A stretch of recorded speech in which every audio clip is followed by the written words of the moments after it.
such a cloudy, rainy day, I thought I'd bring you a story. It's called Cloudy with a Chance of Meatballs.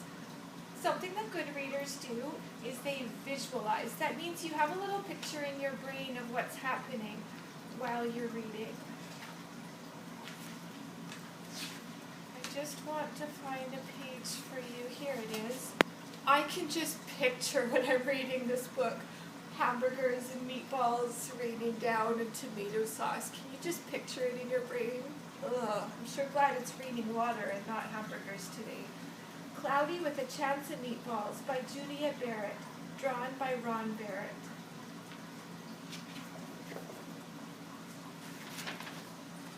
We were all sitting around the big kitchen table.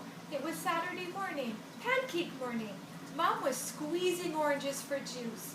Henry and I were betting on how many pancakes we could each eat, and Grandpa was doing the flipping.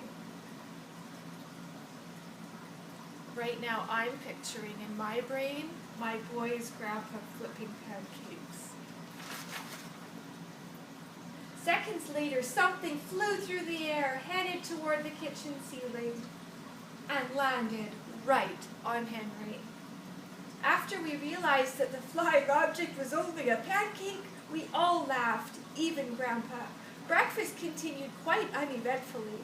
All the other pancakes landed in the pan, and all of them were eaten, even the one that landed on Henry.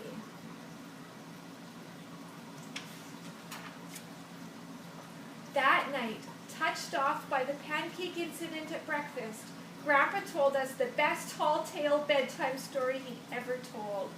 Across an ocean, over lots of huge bumpy mountains, across 3 hot deserts, and 1 smaller ocean, there lay the tiny town of Chew and Swallow.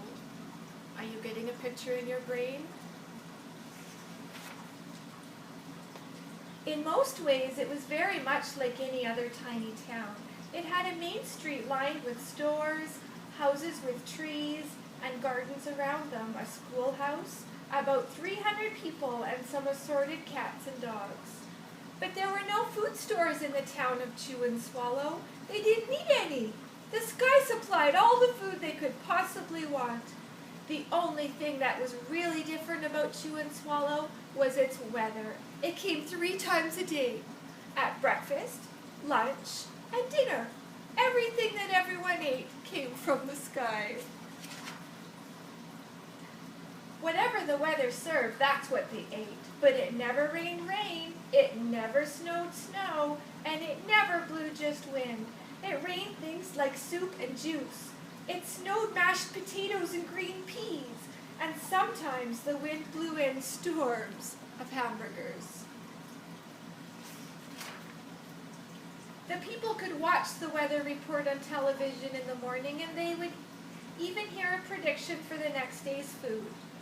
When the townspeople went outside, they carried their plates, cups, glasses, forks, spoons, knives, and napkins with them.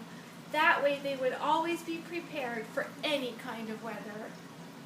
If there were leftovers, and there usually were, the people took them home and put them in the refrigerator in case they got hungry between meals.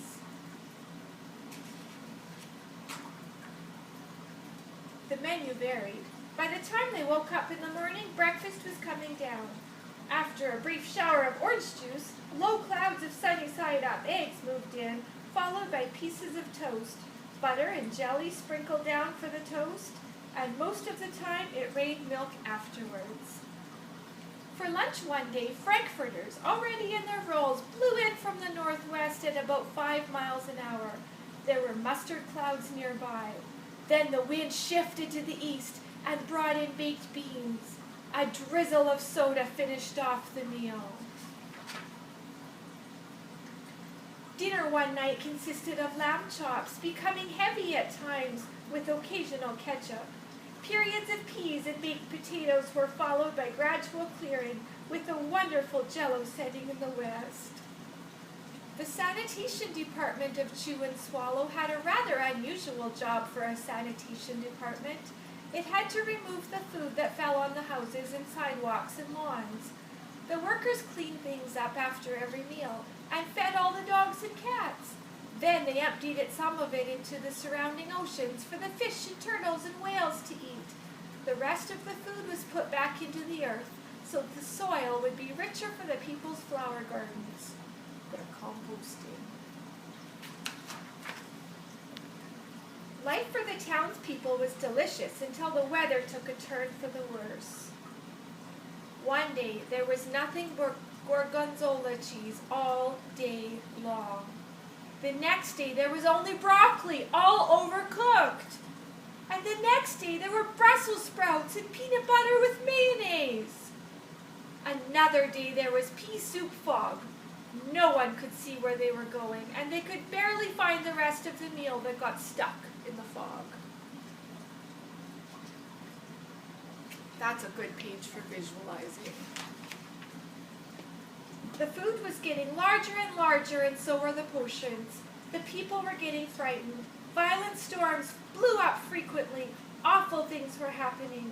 One Tuesday, there was a hurricane of bread and rolls all day long and into the night. There were soft rolls and hard rolls, some with seeds, some without. There was white bread and rye and whole wheat toast. Most of it was larger than they had ever seen bread and rolls before. It was a terrible day. Everyone had to stay indoors. Roofs were damaged, and the sanitation department was beside itself. The mess took the workers 4 days to clean up, and the sea was full of floating rolls. To help out, the people piled as much bread as they could in their backyards.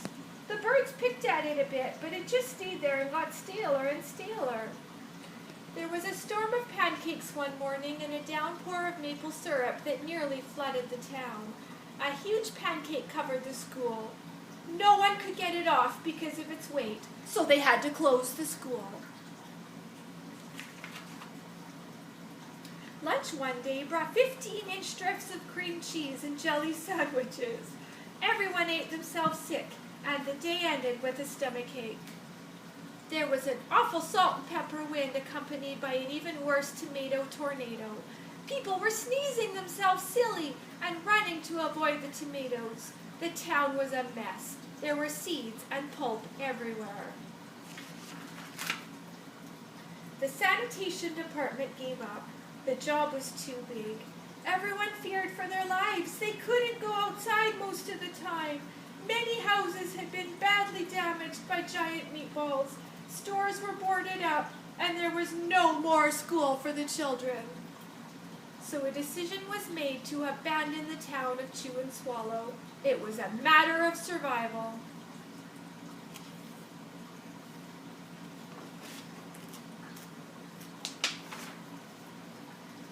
The people glued together the giant pieces of stale bread sandwich style with peanut butter, took the absolute necessities with them, and set sail on their rafts for a new land.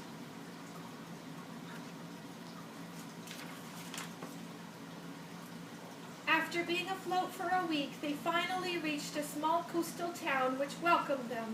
The bread had held up surprisingly well enough for them to build temporary houses for themselves out of it. The children began school again, and the adults all tried to find places for themselves in the new land. The biggest change they had to make was getting used to buying food at a supermarket.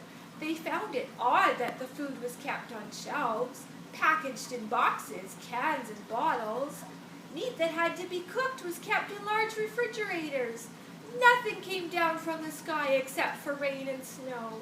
The clouds above their heads were not made of fried eggs. No one ever got hit by a hamburger again. And nobody dared to go back to Chew and Swallow to find out what had happened to it. They were all too afraid. Henry and I were awake until the very end of Grandpa's story. I remember his goodnight kiss.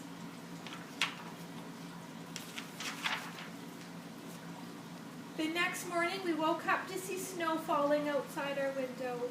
We ran downstairs for breakfast and ate it a little faster than usual so we could go sledding with Grandpa. It's funny, but even as we were sliding down the hill, we thought we saw a giant pat of butter at the top, and we could almost smell mashed potatoes.